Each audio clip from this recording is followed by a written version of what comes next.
Wilujeng pepanggihan para kinasih kagunganipun Gusti, sesarengan kita wanci menika badhe mirengaken sabda pangandikanipun.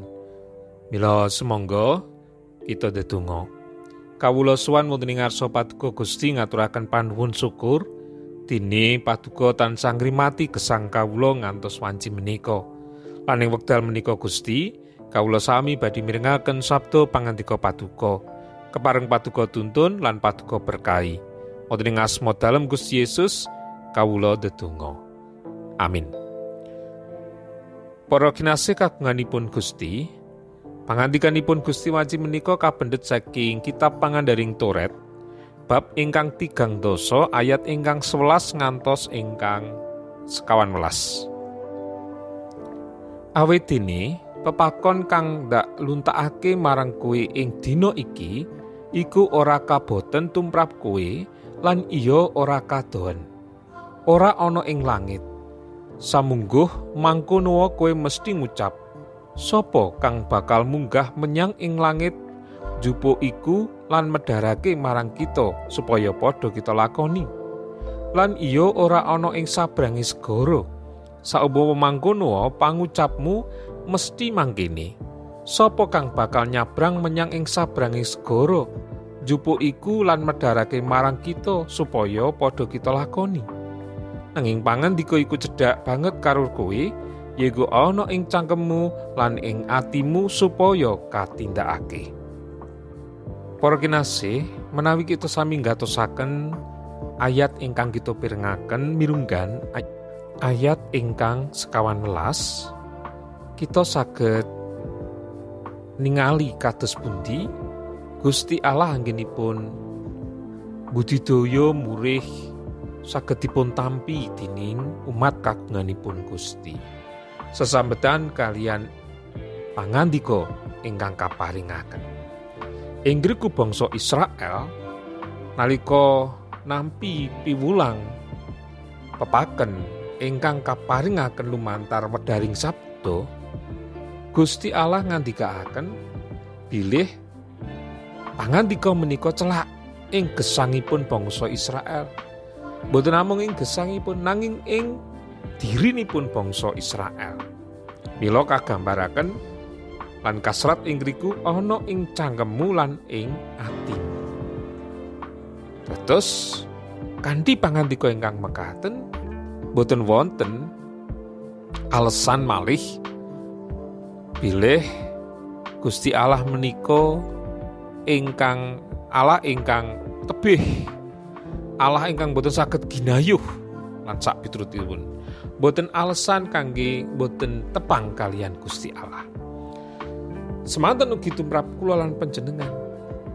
Cobi Bapak Ibu para kinasih, menawi kita nampi pangandikanipun Gusti kanthi basa ingkang aslinipun, mesti kangelan. Betahaken wekdal kangge saben-saben wekdal nyinau.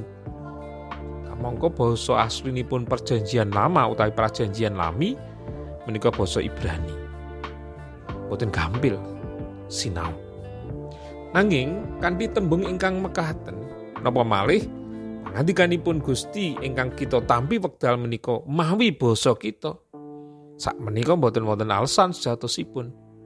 Aku ora ngerti critane bangsa Israel, aku ora ngerti critane Nabi Musa, aku ora ngerti critane Nabi Elia lan sak piturutipun.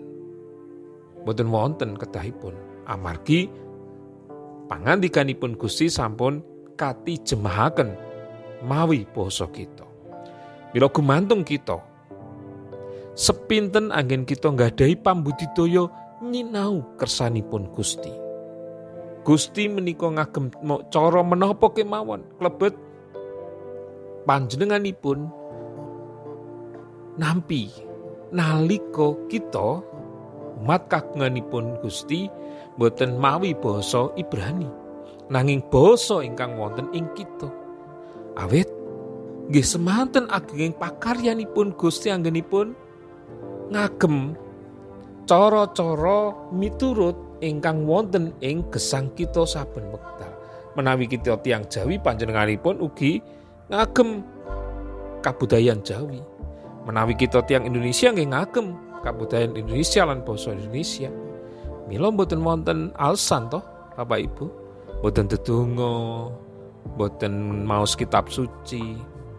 Menawi kita tiang lan umat kagunganipun Gusti sampun semanten gampilipun kita sami celak kalian Gusti, gumantung kula lan panjenengan kados pundi kita ingkang sampun dipun gampilaken menika ugi gampilaken diri kita supados kita purun sinau pangandikanipun Gusti.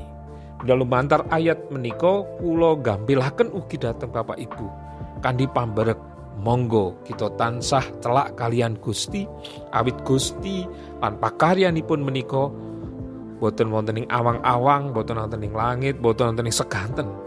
Nanging pangandika menika wonten ing cangkem kita lan ati kita. Temah lumantar tetembungan, lumantar manah ingkang tansah resik, kita kabangun dados umat kagunganipun Gusti ingkang tansah nglairaken pakaryan-pakaryan ingkang bangun katimbang pakaryan ingkang boten bangun gesang. Gusti berkahi. Amin.